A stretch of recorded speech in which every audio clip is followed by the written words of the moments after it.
A la defensa de los medios que de lo que está hablando Juan, son tantas los movimientos, partidos y coaliciones que se hace difícil, porque además la salida siempre de muchos, o la salida de muchos candidatos. Ábrete la Dale, chaqueta. dale que tienes calor. Es que estoy empezando a morir.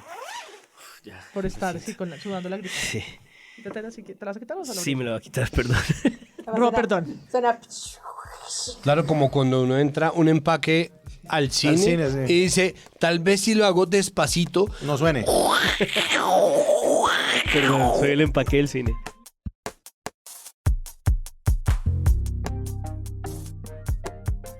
Hola a todos, bienvenidos a un nuevo episodio de Presunto Podcast. Hoy vamos a hablar de las elecciones locales en Colombia y estoy muy contenta porque está aquí la plana completa de Presunto Podcast. ¡Fuan, fuan, fuan, fuan! ¿Qué más?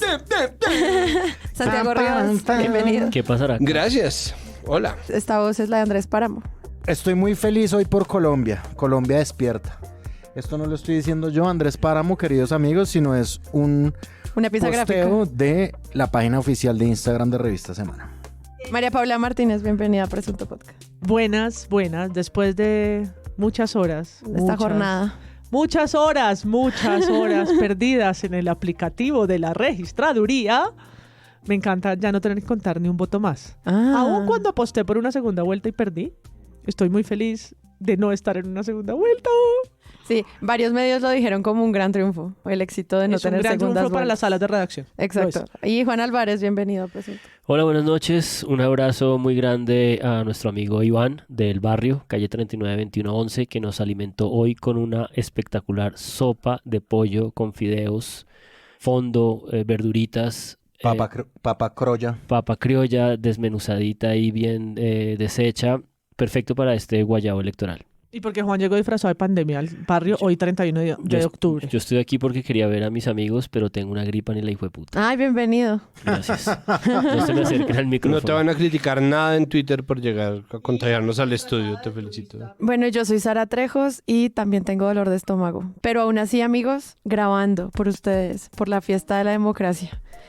Oigan, vayan a presuntopodcast.com, encuentren todos nuestros episodios y el acceso a nuestra comunidad de Discord, nuestra comunidad en Twitter, X y nuestra comunidad en Instagram. Además, los botones y las instrucciones para que sean donantes de este proyecto y nos ayuden a permanecer acá.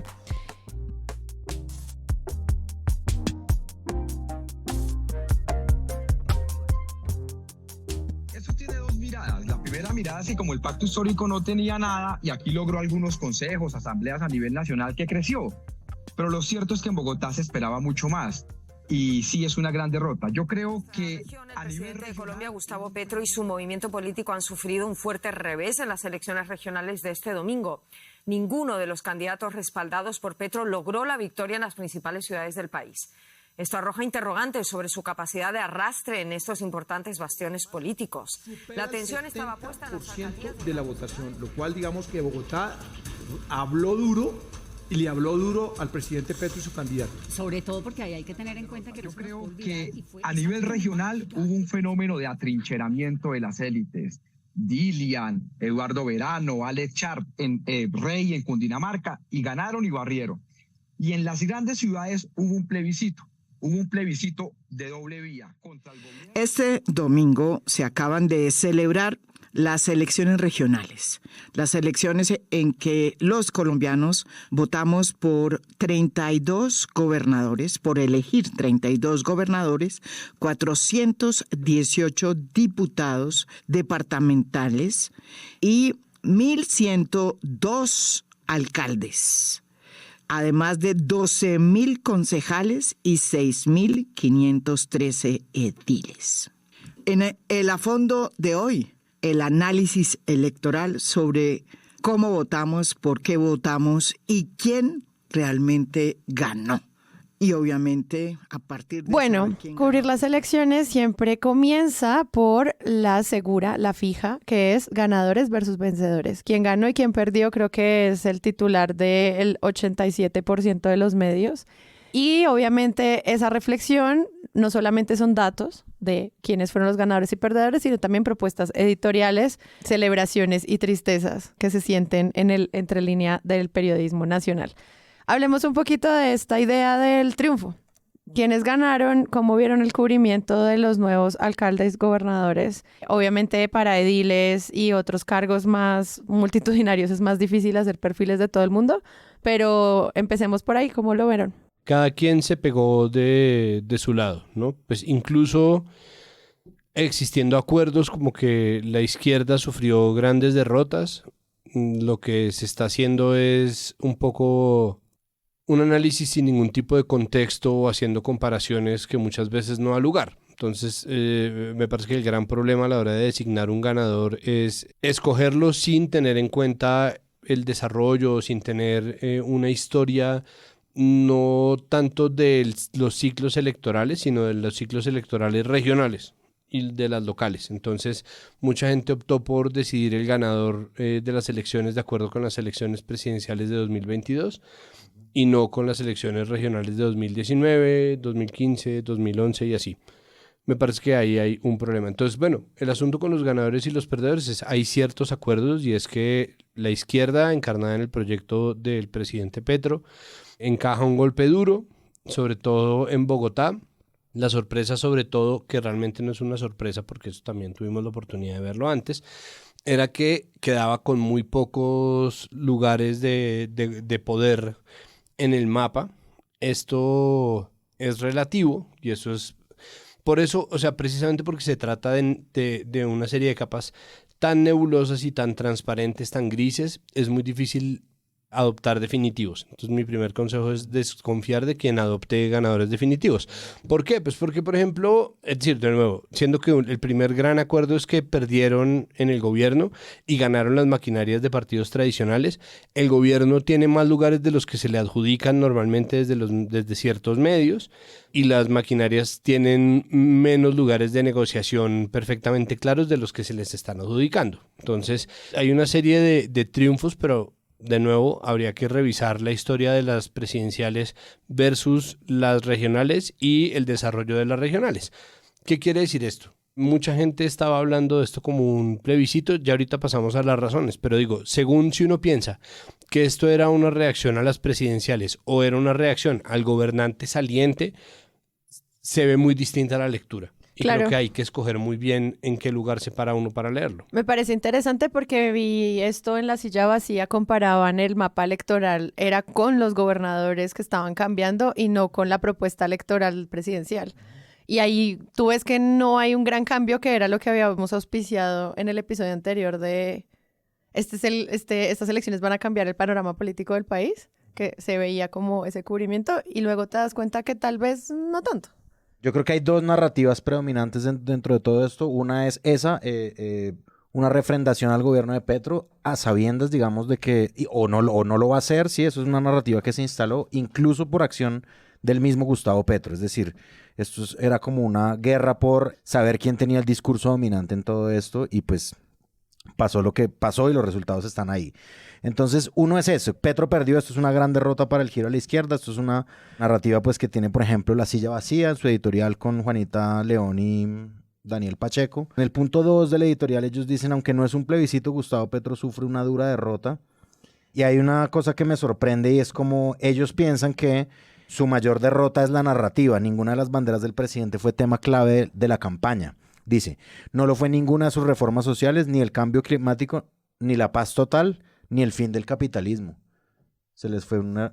El fin del capitalismo es una insistencia en la que llevan obsesionados desde la campaña anterior. Un poquito Sí, es básicamente un descabellamiento.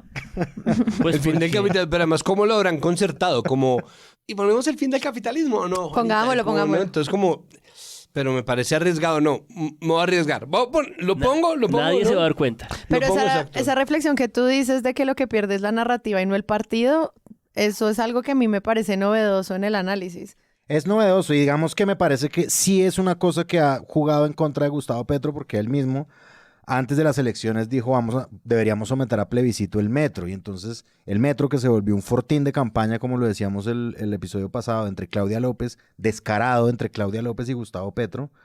Claudia López le responde hoy, ahí está su plebiscito, ¿sí? Es decir, y el metro se convierte en eso, una propuesta que es como tan del corazón de los aún pocos esperanzados bogotanos, sigue siendo un fortín político y un fortín todavía increíble con los renders y el vagón allá en el Museo de los Niños, que define candidato también, porque era un tema central en los debates, por lo menos de todos los temas de movilidad. Y está la otra narrativa, que es que esa es la que está la otra narrativa que se le opone a la de Petro perdió, que es la de no perdimos ni mierda, que esa también es sorprendente. Que es como, loquísima, claro. Sí, como, no, coman mierda, puta. ¿Qué perdimos? Hay un asunto ahí, y es que el mapa prendido. de opinión de los medios está tan marcado que se ve muy sola la narrativa del gobierno, ¿no? Es decir, yo he tenido este tipo de discusiones porque, de nuevo, si uno mira los mapas del 2019, no hubo menos, es que el duquismo eran 5 personas, pero el duque no puso a nadie, pero es que el único duquista que había en campaña era Juan Daniel Oviedo y no le fue mal para ser duquista. María decir, Paula ahí está. Martínez. Pero, Jamás, nunca. Verdad. No, sí, María verdad. Paula era nuestra duquista de mesa. pero de Olvidé el duque chiste. clavadista. Ya. Un escucha la acusó, ¿no? Sí, le dijo duquista y todos hicimos plop. ¿Y entonces, Santiago? Que uno Porque- realmente porque más esa- que plop porque tendría ese que decirle partido este tenía hijo de uno- puta. Pero bueno, perdón. Duquista. Uno debería gritar eso en el estadio como ofensa. ¡Aprende a pitar, duquista! Entonces, ¿qué fue lo que pasa? Si uno mira después el Santos, que funcionaba en oposición al uribismo, se pusieron alcaldes más de derecha, ¿no? Ganó Fico, ganó Peñalosa. Antes, cuando Santos se eligió con los votos del uribismo, ganaron alcaldes más de derecha, de izquierda, perdón. Gustavo Petro, Alonso Salazar, y antes de eso Samuel Moreno en respuesta al gobierno de Uribe II, y antes de eso Lucho Garzón en respuesta. Entonces, hemos Que tenido... ese es el contraste más tremendo, que es el momento de mayor popularidad de Álvaro Uribe Vélez. Lucho Garzón es el Pues es que en el mismo fin de semana se le cayó el referendo de 2003 porque la gente no salió a votar, y el domingo salió la gente a votar por Lucho Garzón, que quedó alcalde de Bogotá, porque la campaña además era el sábado Locha y el domingo Lucho. Pues Me encantan los publicistas. E igual era muy popular Uribe.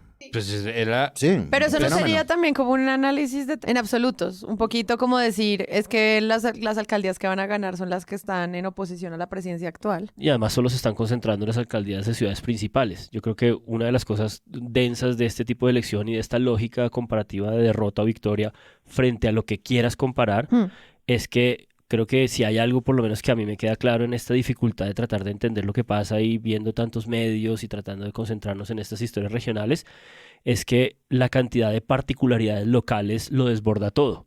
Desborda la misma noción de clan, desborda la noción de partido político, desborda la noción de operador. Es como que encuentras un ejemplo, un patrón para una cosa y 3 o 4 ejemplos te la invierten, porque esa caracterización local y esas fuerzas locales son muy, muy distintas en cada lugar. Por eso me gustó mucho el análisis en este sentido de la BBC, que un poco trataba de poner de presente que si bien necesitamos ciertos patrones de este ir y venir para entender cosas, esta idea de Bogotá rebelde, esta idea de un regreso a los clanes, al mismo tiempo, si nos detenemos como a revisar eso que la portada de la revista Semana trata de unificar estos 4 grandes alcaldes, Bucaramanga, Cali, Medellín y Barranquilla, como el nuevo centro, es imposible, es una trampa de esa unificación, porque la historia de lo que pasó en Medellín es muy distinta a lo que pasó en Cali, muy distinta a lo que pasó en Barranquilla y muy distinta a lo que pasó en Bucaramanga, para hablar de esas principales, ¿no? Entonces, creo que a mí, por ejemplo, me impactó mucho empezando a ver los resultados,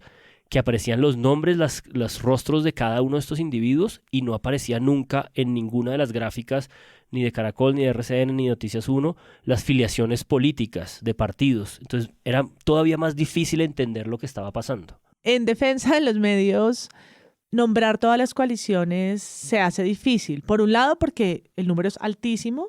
Por ejemplo, solo para Bogotá son 1.723 candidatos a ediles, cada uno por un partido, coalición, no sé qué.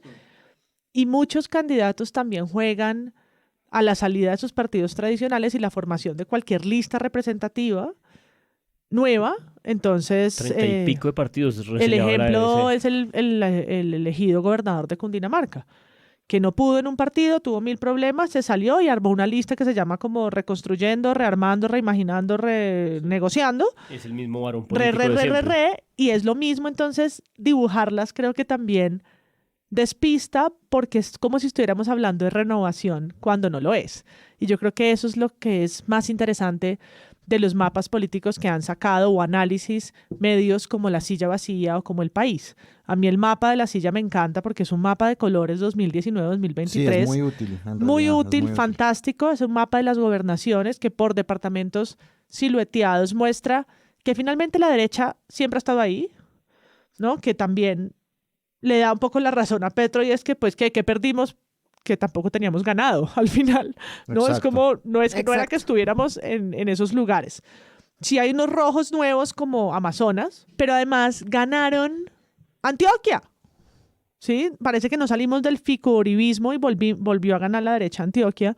Entonces, las alcaldías de capitales como Medellín, Villavicencio, Cali, Manizales, Cartagena, Arauca o Popayán fueron perdidas por el centro, si es que eso existe, y la izquierda. Entonces creo que esa reconfiguración de la derecha o derechización de algunas de las ciudades, pues sí, creo que muestran algo que no es solo en Colombia, creo que es también movimientos regionales, incluso globales, que se dan. Y lo que en el cubrimiento de pronto no llamaba tanto la atención y era pensar en las preguntas que le estaban haciendo a este poco de gente que no sabemos cómo se llaman, sobre la despenalización del aborto, sobre derechos fundamentales, sobre políticas diversas. Hoy sí cobra mucha relevancia.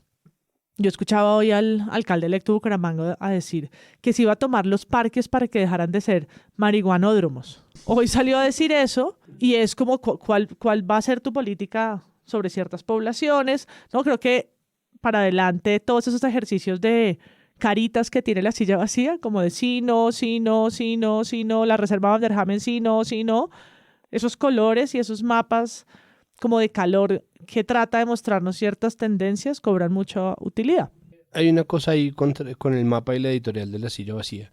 Es una bobada, pero si la izquierda ganó Amazonas esta vez, de pronto el cambio climático sí pasó como agenda. Es decir, puede que no sea un fortín político ni sea como la fuente de poder, no es como, uy, no, cuidado porque tiene Amazonas, pero el lugar en donde tiene que importar qué se va a hacer con las tierras, qué va a pasar con la selva, qué se va a hacer con los bonos de carbono, incluso la discusión acerca del daño que esto le puede producir a comunidades indígenas, a poblaciones indígenas, pues pasa directamente por Amazonas, por Corpo Amazonía, por todas las instituciones que están ahí, privadas, públicas o lo que sea, y creo que no es tanto como que las agendas no ocurran, pero, de nuevo, el punto está en ver en dónde están las zonas de verdadero acuerdo. Entonces, ¿perdió el gobierno? Sí. ¿Perdió? ¿Qué tanto? ¿Ganó la derecha? Sí. ¿Qué tanto? ¿Cuál derecha? Además, ¿no? Este país es un país que tiene incluso más matices de derecha que de izquierda, que es una locura. Ahí para añadirle un poco, y hay un artículo del Espectador que se llama El reencauche de los partidos sacan pecho con victorias a medias. Ese es el titular. Sacan pecho con victorias a medias. Y hay una parte en la que él dice, los partidos sí cobraron victorias, pero ojo, es que yo creo que todo lo de las regionales, como muy bien se entiende que es una cosa de extralocalidad ya, política extralocal, pues tienen matices muy grandes. Entonces él dice, los partidos cobraron victorias, pero ojo, muchas fueron coaliciones. Y dos, hay ganadores de partido, pero en donde predomina un clan político que ordena que gane el candidato. Entonces yo creo que esos matices no pueden ser olvidados cuando uno hace análisis, así sea un análisis grueso, ¿sí? Hubo coaliciones del Partido Liberal y el Partido Conservador. Hubo coaliciones del pacto con el Centro Democrático. Pero también esta historia... Desde el Frente Nacional ya vamos viendo coaliciones. Sí. Esta historia de las victorias y las derrotas, hay una cosa que me jode mucho de esa narrativa y como de ese intento de comprensión, y es que sí que nos condena al ir y venir del péndulo y del vaivén de los 4 años y como de la democracia de votación simplemente. Mucha gente que está tratando de defender esta idea de que el progresismo tal vez no perdió tanto, creo que parte de lo que está detrás de ese discurso es no hay historias, estos procesos toman mucho más tiempo.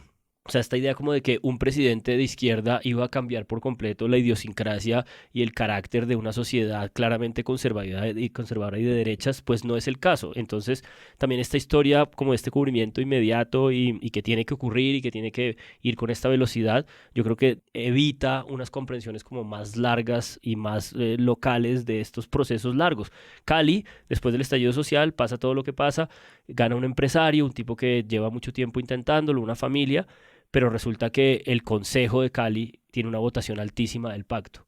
Entonces, estas complejidades locales creo que son historias que deberían estar intentando de comprenderse más allá de esta lógica de la victoria y la derrota. Y que podría ser interesante, por ejemplo, sumar a estos mapas de los resultados de las filiaciones políticas las agendas. ¿Cómo fue la agenda sobre este tema? ¿Cómo pasó? Y hacer mapas de calor sobre esos temas podría ser más esclarecedor que simplemente decirnos ganó un alcalde de derecha. Claro. Porque eso es muy corto para Total. lo prolífico y diverso que es la participación política del país. Total, entre otras cosas porque esa definición de las 5 categorías, derecha, centro-derecha, centro, centro-izquierda, izquierda, pues tampoco está muy claro cuáles son los elementos con los que lo defines. No, y nuestro primer episodio se llamaba así y llevamos 5 años dándonos cuenta que es una herramienta que desinforma. ¿Y la seguimos usando para las portadas? Sí. ¿Desinforma? También. No, esa portada de la revista Semana es un ejercicio de consolidación, de desaparición de matices muy, muy fuerte. No importa cuando digas esto. Sí, total. no importa. Es que Una camiseta que diga. Puede ser cualquier. Puede Semana, ser cualquier. destruyendo la realidad. Perdón, en la portada sale Char, ¿cierto? Claro. Ay, no, yo les voy a escribir la portada porque es que esto no es video. Sale Carlos Fernando Galán, atrás como si les hubieran puesto además un ventilador para que salieran radiantes. Sale Federico Gutiérrez, luego Alejandro Eder y de últimas, por supuesto, Alex Char con su cachucha. Todos de traje, el único que tiene corbata es Galán y la entrada dice, el nuevo centro... El nuevo centro. El país nuevo. ¿Qué hay de nuevo en esos 4 personajes? Es que Sí, todo, sí, sí. o sea, por si no lo retuvieron. Galán, Fico, Eder y Char. Digamos que Eder podría ser la única idea de novedad Sí. porque es la primera vez que accede, pero lleva candidato varias veces y su familia ha estado pues en la política toda la vida. Y no solo pasa con Semana, creo que viene el espectador también el análisis de pensar, estos son elecciones atípicas, es como, pero son los mismos. Hay casos excepcionales que le dan cubrimiento sorpresivo a esto, como el caso del alcalde de Tunja, del que podemos hablar ahorita. Pero en general, cuando uno ve esto, no es como unas elecciones atípicas. Son nombres que ya estaban cantados y que yo siento que grandes sorpresas no. No, o sea, ninguna. Barranquilla es como, no hay sorpresa de nada. No, y Cali tampoco, y en Medellín lo mismo. Hay unos memes por eso, como de Volver al Futuro, siempre, jamás, nunca. Igual, todo, que podrían ser las elecciones menos sorpresivas. Al Pero revés. a mí sí me parece un juego muy engañoso y como peligroso incluso informativamente, una portada en la que el nuevo centro está Alex Char. O sea, eso es una... Eso Y es de verdad. Fico Gutiérrez. Y Fico, todo bien, Sí. pero a mí Alex Char, una persona que ha sido 3 veces alcalde de Barranquilla, que son dueños de El nuevo. absolutamente todo. Que son el estado corporativo No, por definición. No, Pues coman son mierda. la cosa Estaban en nostra. cambio radical. Es Hay que límites también para su propia La Costa cosa. Nostra, hay 2 frases en esa entrada. Todos se caracterizan por alejarse de los extremos. Para, Juas, juas, pa. Fico, por ejemplo, Petro alejadísimo de los extremos. recibió una paliza electoral. Bueno, y adentro pues desarrollan la idea de estos 4 magnates que se contraponen mucho al episodio que hizo María Jimena Duzán sobre ya no la Costa Nostra, sino como, ya no solo la costa, sino todo el país nostro. No sé cómo fue que le pusieron al capítulo. Colombia Nostra. La Colombia Nostra, porque lo que muestra es los clanes, la vuelta a lo mismo y el poder regional que está anclado en eso que llamaban los votos no flexibles, en donde no importa qué, como por ejemplo las denuncias, lo que pasó con el libro de Laura Ardila y demás, hay gente que a pesar de que estén con boleta, que tengan procesos judiciales, que les cuenten que son básicamente criminales y se los demuestren, van a salir a votar por ellos. Caso así, que el Andrés Escobar en Cali fue elegido concejal. ¿Recuerdan al señor que salió Sí, a el que dispararle salió a a civiles? disparar. Bueno, Que ni Sí, Fabá eso le fue dicen el noticia polémico señor. Sí, que no. creo que Tatiana Duque Y no es- decía, no le no digan es- polémico. o no es sea. polémico, es proceso, está en un proceso judicial. Pero eso también hace parte de las discusiones que nos traía nuestro invitado de la MOE el episodio pasado sobre entender realmente las razones por las que la gente vota y pensar que o es 100% opinión o es 100% amor o es que en serio hay un montón de intereses, contratos, amigos amarrados a los mismos procesos de manejo de las ciudades que son mucho más grandes que simplemente cubrir las elecciones y la postura política de un candidato. Y eso es infinito, o sea, para eso necesitamos 700 medios nuevos con presupuesto y trabajo de periodista. Por eso en este plano de los análisis a mí me interesó mucho la participación de Laura Bonilla de Pares en Hora 20 ayer lunes. Ella tiene una tesis que me pareció como muy capaz de fuerza explicativa, y es que ella un poco lo que decía es parte de la frustración como de esta comprensión de lo que está pasando pasa porque tenemos como muy sobrevalorados a los partidos o las coaliciones. No podemos entender estas coaliciones, ¿no? Yo hace un momento me sorprendía porque había coaliciones del Partido Liberal y el Conservador. Y ella decía, si ustedes revisan como con esa información sofisticada de estas ONGs y de estas organizaciones, 2015, 2019 y 2023, ella decía, a mí la unidad de sentido que más fuerza tiene no es ni siquiera el clan político o el partido político o la familia, sino son los operadores, como ciertos individuos que tienen la capacidad de salir de un lugar a otro y que son casi como contratados para este tipo de ocasiones, y esos operadores son los que tienen la gente en el territorio, la gente en campo. Tenemos una sobrevaloración, pero muy grande, de qué significan los partidos políticos en Colombia. ¿Por qué lo digo? Porque entre el 2015, el 2019 y hoy como 2023, el gran ganador es la estructura política fundamental en Colombia, que es el operador político y su grupo más cercano. De hecho, si yo cuento por partidos, pierdo esa perspectiva, porque el mismo operador político se ha lanzado por partidos diferentes en muchas ocasiones. Entonces, por ejemplo, el caso de Yamil Arana, parte del Clan Bell, parte de la Casa García, digamos, heredero de una cantidad de votos, ya tenía una investigación de corrupción previa, pero esta vez lo avala En Marcha y lo avala el nuevo liberalismo. Entonces, pareciera que el nuevo liberalismo gana algo, pero habría que ver qué significa ganar en ese contexto. O sea, si yo soy un operador político regional que he tenido éxito durante mucho tiempo, que pertenezco a un clan, que pertenezco a una casa y simplemente voy con un nombre nuevo, ¿eso qué le significa a la política nacional? Lo que pasa es que, claro, como no tenemos muchas veces la posibilidad de leer lo que pasa en las regiones, pues no es así.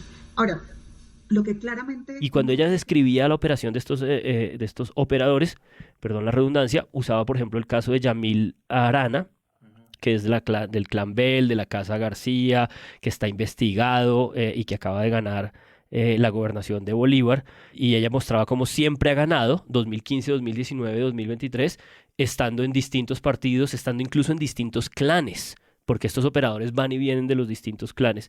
Y oyéndola describir, ella misma decía como esto en ciertos espectros ideológicos lo llaman tal vez trabajo de base, ¿no? Porque, claro, ¿no? claro. Y ella decía, pero esto es un operador político cuando tú lo quieres mal describir, cuando lo quieres describir con mala hazaña.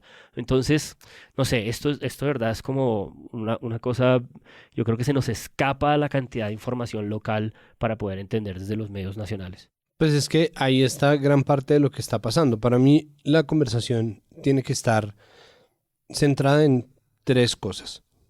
Perdón, esta tontería, perdón ser tan Carlos Fernando Galán, pero es una obviedad, pero es como pasado, presente y futuro. Y es cuáles son las razones de esto que pasó, quiénes son los ganadores y qué va a pasar de aquí en adelante con la conversación nacional. Entonces, ¿qué es lo que queda? Y esas tres categorías me parece que obligan o deberían obligar a ver matices simplemente sobre una lectura muy básica de la existencia, y es que nada es tan como uno piensa, ni tan poquito como uno creyó en algún punto, ¿no? Normalmente la realidad suele sorprenderlo a uno con matices intermedios entre lo que uno creía y el peor escenario o el mejor escenario.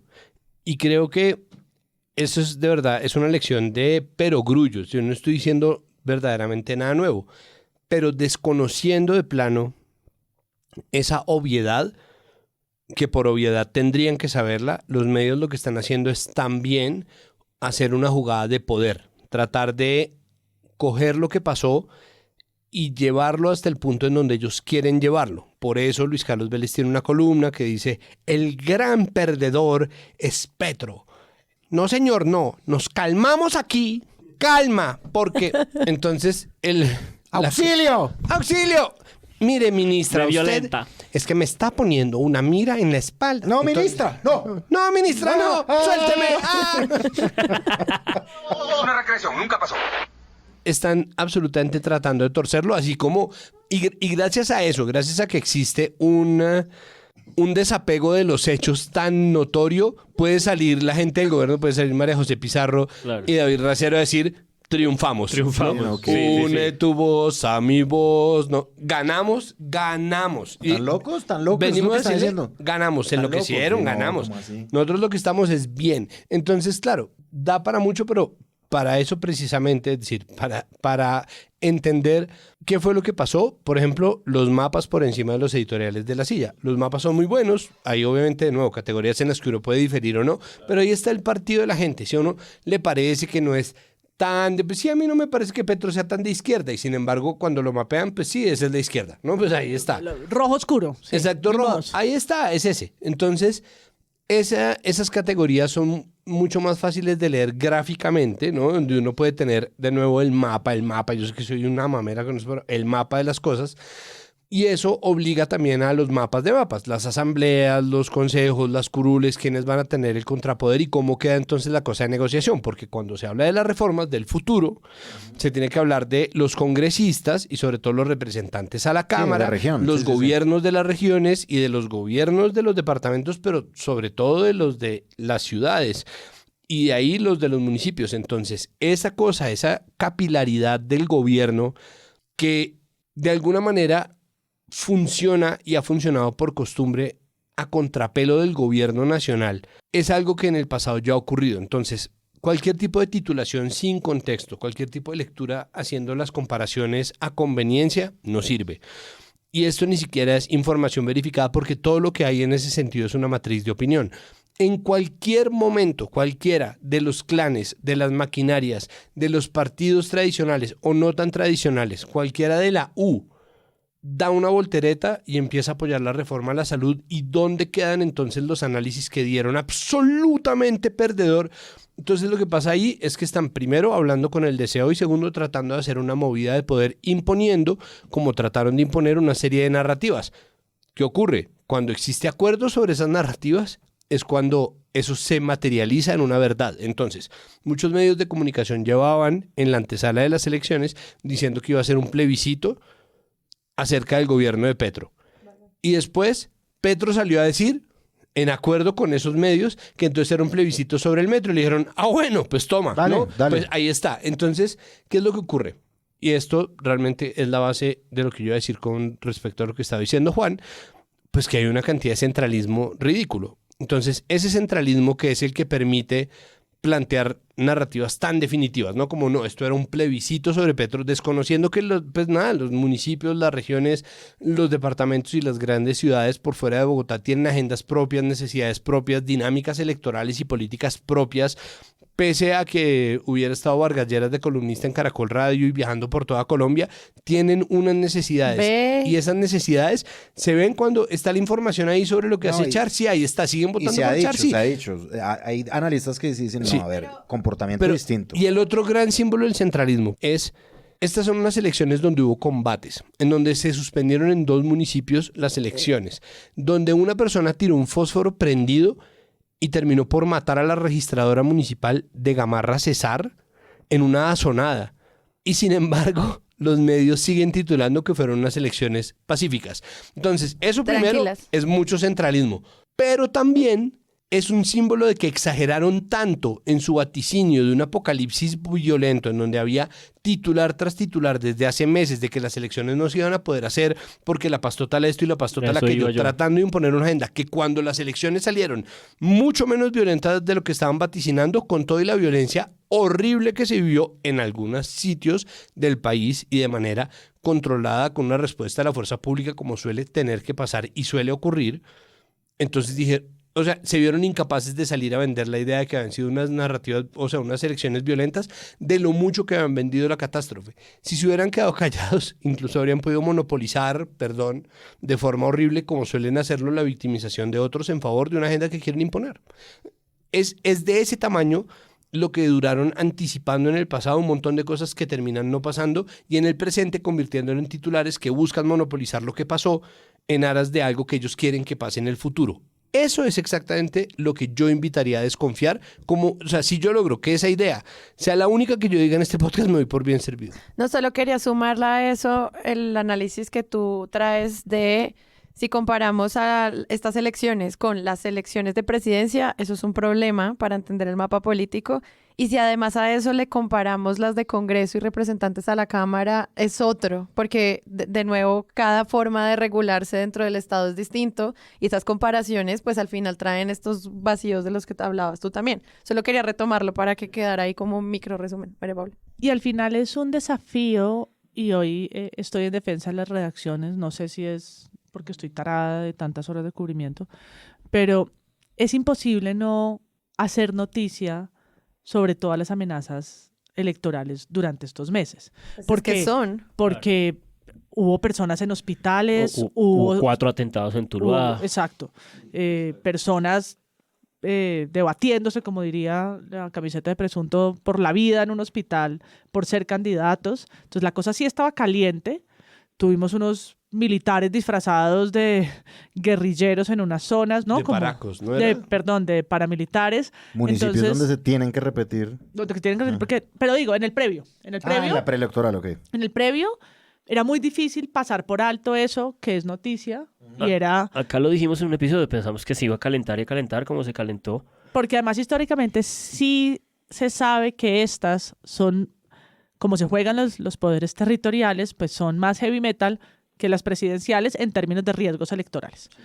Entonces, aunque están las dos narrativas de una suerte de felicitación por la democracia y por la participación y no sé qué, en cabeza incluso presidencial, pero hoy en el momento que pude entrar al space que hizo la MOE, también se avalaba un poco eso.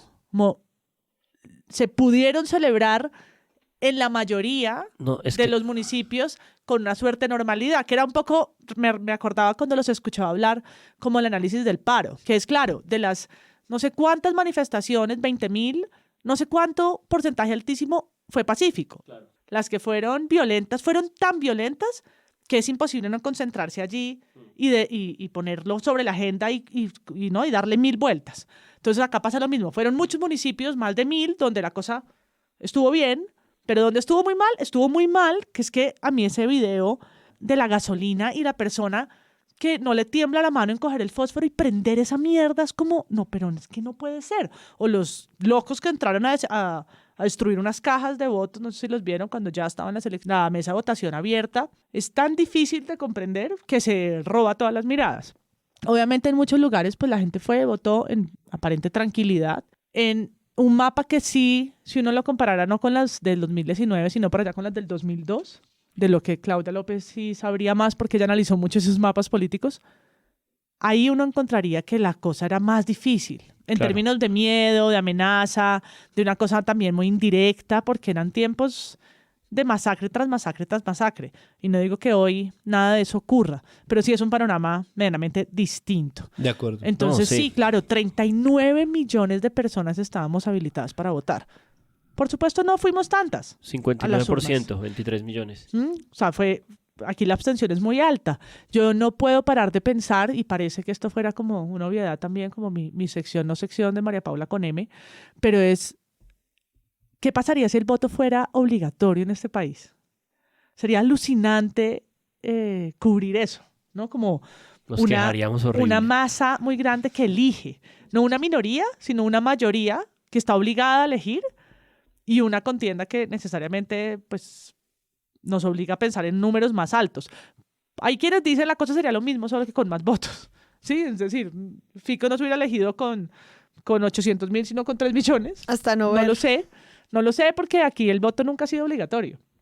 Pero creo que el censo electoral y la manera como como se da en cada municipio, siendo tantos municipios, ¿no? Más de 1.100 que hay que analizar, además de sus estructuras administrativas propias, como el consejo donde lo hay, pues realmente le pone a las salas de redacción, incluso otra vez en defensa de las centrales cachacas bogotanas de aquí, una dificultad, porque tienen que cubrirlo todo, ¿sí? Porque pues si eres el Meridiano de Córdoba te estás ocupando casi que exclusivamente de la zona Caribe y de los departamentos en los que tienes impacto.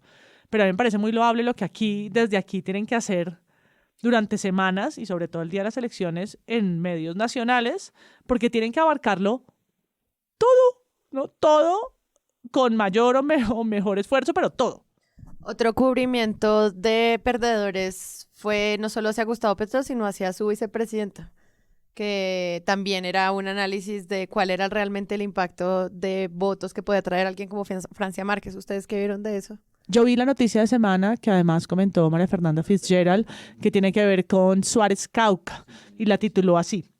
Así le fue en las elecciones a la candidata de Francia Márquez en su, abro comillas, ancestral Suárez Cauca. Y hablan de Nazli Lucumí, que era aspirante por el movimiento Soy Porque Somos, y que se quemó en las elecciones. Es una nota perezosa, también hay que decir que hay muchas notas perezosas de 2-3 párrafos que dicen nada sobre los candidatos y que simplemente tienen frases como esta. Tras la derrota, la vicepresidenta ha mantenido silencio y no se ha pronunciado en una cuenta que suele ser muy activa. No, gracias por tu reportería. No, son noticias sin fuentes, que son solamente agarradas de las redes sociales, que se construyeron probablemente en la noche, tratando de colarse en un flujo informativo que yo creo que es muy alto, ¿no? Y que hay que reaccionar rápidamente a las mesas que iba sacando la registraduría. O sea, es una noticia escrita en negativo. Eso es evidentemente una orden que es ¿qué hubo? ¿Ganó el candidato de Francia Márquez? No. Esa es la noticia. Esa es la noticia. Y es verdad que sí se quemó y perdió con una ventaja del 50% con el ganador. En su municipio. Que fue, sí. O sea, el nuevo alcalde de Suárez Cauca es César Lizardo Cerón, que obtuvo el doble de votos que la persona a la que estamos hablando, Lucumí, que tuvo 3.646 votos y era la que estaba por el movimiento de Francia Márquez. A propósito de notas delirantes de semana, esta es para mandar a enmarcar. Se llama Elecciones 2023. Partido Liberal se queda con la mayoría de las gobernaciones en Colombia. Ese es el titular, 30 de octubre. Tiene mal contadas 60 palabras, 2 párrafos, y luego vienen unos gráficos en donde dice consejo, yo me imagino que es el acumulado de todos los consejos del país, y cuando termina la gráfica en la que salen las barritas de cada partido y el Partido Liberal tiene 2.430.000 votos en consejos, aparece pues una pancarta que básicamente del propio Partido Liberal que dice ganamos, gracias a todos los colombianos por la confianza y el apoyo. Y pero luego, no dice como imagen tomada de la campaña. Dice así? Consejo Partido Liberal, foto prensa del Partido Liberal. Y luego uno sigue bajando y luego entonces empiezan a seguir elaborando la información. Entonces los gobernadores liberales logradas, las gobernaciones logradas, listan las gobernaciones y luego vuelven e incrustan gigantesco, es decir, ocupa toda la nota, toda la página, la pancarta del Partido Liberal tomado pues de la fuente del Partido Liberal, y cada una de estas imágenes la rematan con el ganamos, las ganamos gobernaciones, ganamos todo, y ahí acaba la nota con una cita de César Gaviria. ¿Qué dice qué? Gaviria dijo que la colectividad logró más de 180 alcaldías y que eso lo ratifica como un partido con gran vocación regional. El expresidente respaldó y votó por los Carlos Fernando Galán, por supuesto, quien fue elegido para la alcaldía de Bogotá. Es decir, es una nota que ya no es ni siquiera activismo, es decir, si esto no es pagado, o sea, se van hasta perdiendo el dinero. Sí, pudieron haberle cobrado al Partido Liberal por incrustar es que son todo. pancartas de ellos incrustadas en su página. Pues es que es un confidencial que, de nuevo, cada vez que tratamos de ver qué diablos es el confidencial, nos damos cuenta que es como el lugar donde simplemente son más mediocres, como por vocación. Pues es que lo que pasa es, y ahí eso es un asunto de clase duro, porque es que los confidenciales de semana era el lugar desde donde Felipe López, que sí iba a los cócteles, a quien sí invitaban a este tipo de cosas, iba. Cuando el poder político todavía tiene mucho que ver con, pero digo, cuando solamente era una cuestión de apellidos, ahí estaba Felipe López.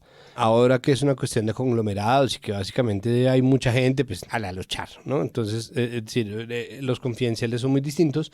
Y Vicky Dávila, que creo que no entiende bien esa noción, o la entiende pero no le importa, o la entiende pero no la logra, o la entiende pero quiere utilizarlo para otra cosa, tiene ahí un poco su diario de de peleas, rencores y espinas por sacarse, ¿no? Y ahí pues es donde uno ve ese tipo de cosas. Este nuevo paso pues es confidenciales, infomerciales. Es justo Felipe López a lo Felipe López y Vicky a lo Vicky. Sí, total. Exactamente. Ganamos. Hay un asunto ahí que me hace pensar lo que dice Y bueno, MP. y el afiche de Instagram. No, pues que eso Ese ya sí es es peor, porrismo. porque Eso ya es porrismo. Eso ni siquiera es activismo periodista, sino eso es porrismo. Es hacerle porra a alguien y es como, ya, creo que hay una cosa que pasa con estas elecciones y eso ya es una lectura terciaria y es que hay un montón de gente primero que decidió, por ejemplo, esa narrativa de la Bogotá rebelde, que es la cosa más estúpida del mundo, porque si algo demuestran estas elecciones es que Petro tuvo razón cuando dijo que tenían la presidencia pero no tenían el poder. A mí no me parece necesariamente válido como lo utiliza Petro para cualquier cosa, es decir, para convocar marchas en su favor o para jalonar reformas de 300 páginas, 5 al tiempo, todas en el Congreso el mismo día, cuando se sabe además que dependía de estas elecciones regionales. Ok, pero tenía razón. Y la prueba de eso son estas elecciones. Así que salir a decir, ¿no?, que la Bogotá rebelde no se deja intimidar del gobierno es ver lo muy poco que realmente manda el gobierno en muchas partes y en muchos sentidos, y eso vale la pena. Una cosa que yo quería decir con respecto a lo que está diciendo MP, sobre el centralismo y sobre lo muy difícil que la tienen las redacciones en Bogotá, que es verdad, si lo que dice MP es absolutamente cierto, pero entonces ahí, de la nada y como un adlátere o como una pequeña adenda, es que pucha, ese me parece que es exactamente la oportunidad que está desperdiciando Noria Rodríguez o Alma Morris en RTBC.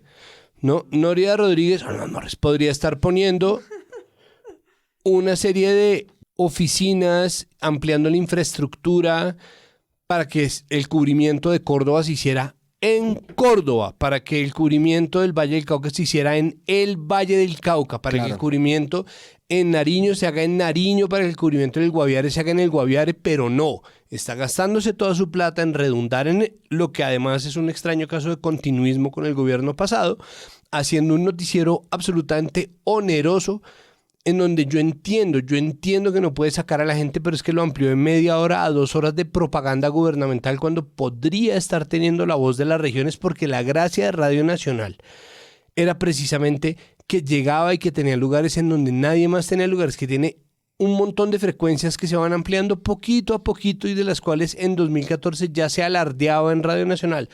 ¿Por qué no se está utilizando esos medios públicos para tener una redacción que se amplíe, que no sea simplemente un corresponsal por allá perdido en la nada, sino oficinas reales con infraestructura real, con plata del Estado, que le permita a las regiones tener una voz para tratar de contrarrestar el centralismo, que es un centralismo que siempre le va a hacer daño, porque en la lucha del centralismo versus el centralismo, la redacción de RTBC, que también queda en Bogotá, es la única que está tratando de posicionar una agenda del gobierno hasta el punto en que se ve absolutamente ridícula. Entonces, claro, seguramente dicen cosas que es verdad, pero los otros medios también. Eso dejó de importarse mucho tiempo porque es simplemente opinión. Y yo creo que parte de eso, y digamos del sesgo que estaba diciendo María Paula de la nota de semana, es también obviamente centralismo, porque en Suárez Cauca la noticia sería quién ganó en primer lugar, no quién ganó, no quién perdió, no quién perdió para la vicepresidenta, sino quién ganó en efecto, y luego se hace un análisis sobre lo otro.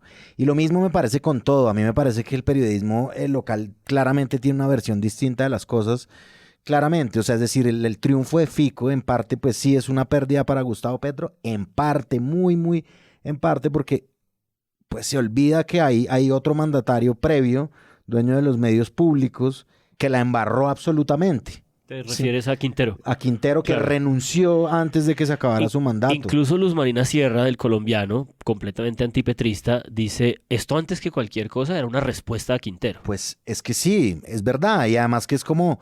Y eso sí hay que verlo con esos ojos también, es decir, y es una cosa que se logra pues localizando el periodismo.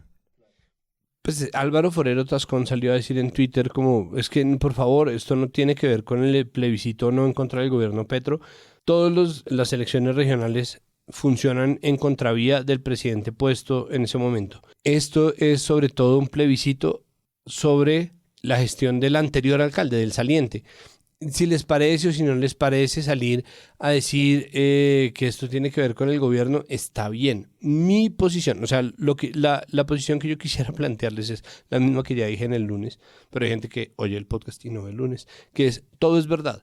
¿En un plebiscito sobre el gobierno de Petro? Sí, de alguna manera, sí. ¿Era una falta de líderes de base y de un proyecto político sólido con una cantera de candidatos viable porque Gustavo León era un pésimo candidato? Sí, definitivamente sí. Se durmieron en poner candidatos en todos lados y el que les madrugó fue Quintero y terminaron dependiendo de la impopularidad de uno de los alcaldes más impopulares de este país en la historia de los alcaldes impopulares de este país. También. Era un rearmamiento de la derecha y de las maquinarias electorales. Absolutamente sí. Entonces, todo es cierto. Me parece que lo más fácil es decir que todo es cierto. Y después de ver que todo es cierto, hay que ver entonces en qué medida sí, en qué medida no. Y creo que ahí es donde es más fácil encontrar los matices reales de una lectura de lo que está pasando en un país que tiene motivaciones muy distintas a 3 horas de distancia en carro. Porque no es mucho más lo que toca andar para, ni siquiera. Bueno, 3 horas porque la autopista sur es así. Pero digo, uno llega a Soacha y las motivaciones son otras. Y el Consejo de Soacha es muy distinto y la alcaldía de Soacha funciona en otras dinámicas. Y más allá, hay un país entero que nosotros no podemos ver por cómo están configurados los negocios de medios en este momento. Y por culpa de la poca gestión de RTBC, los medios públicos nacionales también, que están entregados a una vaina, pues que es lo mismo que ustedes hablaron en el episodio pasado. La gobernanza de los medios públicos regionales es vergonzosa. Es decir, es vergonzoso que esté pasando lo que pasó en el Canal TRO en los debates previos, porque de inmediato se sabe qué es lo que se le está entregando, ¿no? Cuando se entregan como, no, mire, estas son las llaves y le entrego acá este medio que es absolutamente su títere. Y eso pues es inconcebible, eso no debería estar pasando. Yo creo que de verdad sí es que la paridad política está lejos, y si algunas perdimos fuimos las mujeres. Hubo un retroceso de género, ¿no? Un retroceso, por poner la cifra de Bogotá, que me la sé por la redacción, de los 45 concejales, realmente son 44 elegidos popularmente, porque la silla 45 será la de Oviedo si la acepta, igual siendo hombre, solo 10 son mujeres.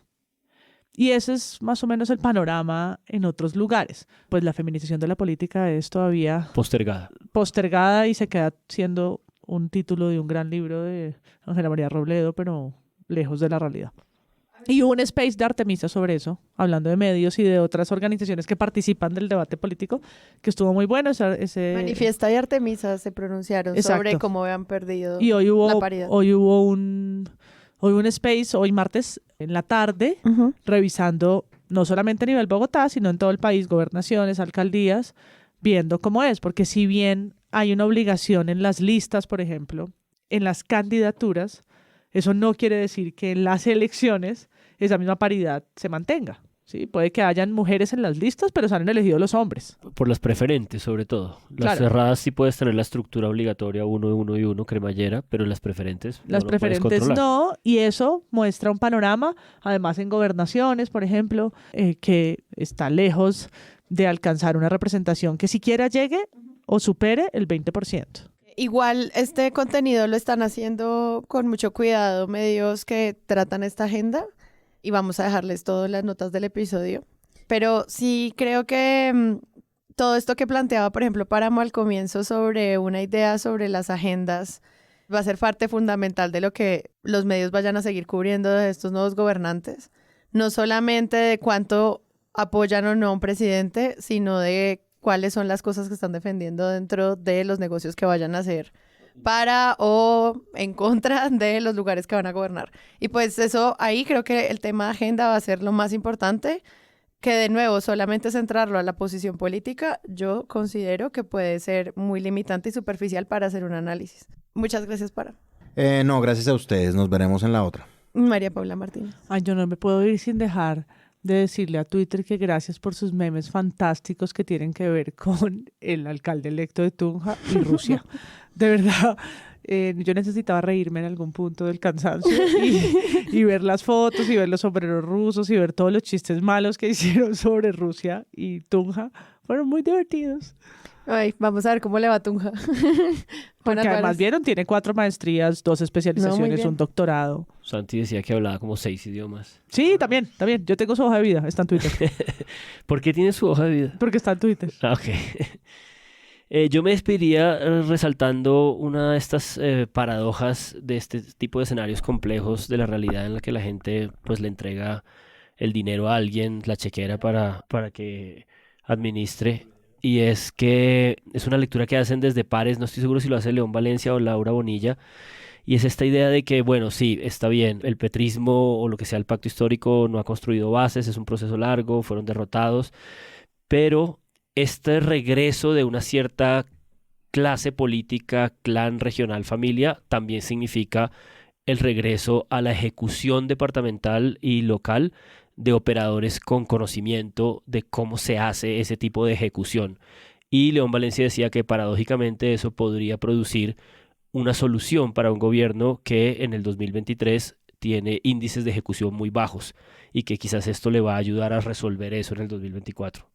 Pues uno le desea lo mejor que les pueda pasar a todos los nuevos gobernantes. Sí, pero digo, puede haber un escenario de ejecución, armonía entre este nuevo panorama. Gente que conoce la burocracia desde hace años. Sí, gente que no se muere y que tiene muchas hojas de vida y que tiene mucho clientelismo y mucha gente para ejecutar presupuestos. Nosotros habíamos hablado un montón sobre la columna de Vargas Lleras en el Caracol. Y ahorita no tenemos un medio que haya dicho cómo Cambio Radical se tomó el país. Pero entonces queríamos preguntarle al señor Vargas Lleras que vuelva a Presunto. ¿Volvió Vargas Lleras? Solo para que salude. Pagó el espacio porque con toda esa publicidad que voló durante semanas por todo el país para haber quedado con 3 concejales en Bogotá. Mire, con reposición de votos logré esto. Mire, Mamerto. Mire, Mamerto. Mire, proyecto de base. Nos alegra mucho haber desplazado de Bogotá al Partido Verde y al Pacto Col. Nos encanta verlos correr, o sea, una barra brava. Muchas gracias, Santiago Rivas. Con gusto. Nos vemos y nos escuchamos en una próxima oportunidad.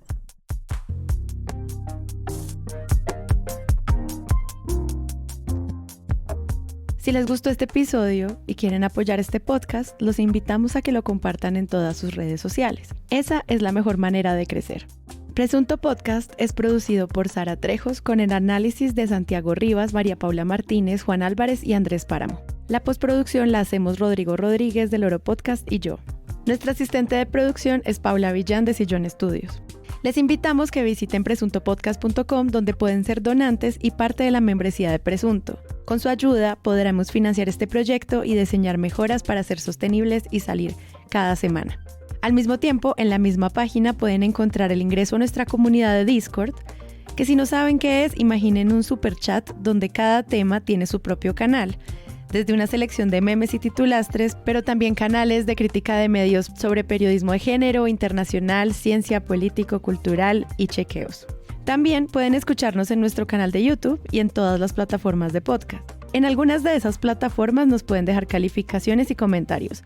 Eso siempre ayuda a que otras personas nos encuentren. Presunto Podcast es producido en Sillón Studios, una red de podcast independiente donde pueden encontrar otros podcasts. Gracias a ustedes por escuchar. La próxima semana esperen un nuevo episodio.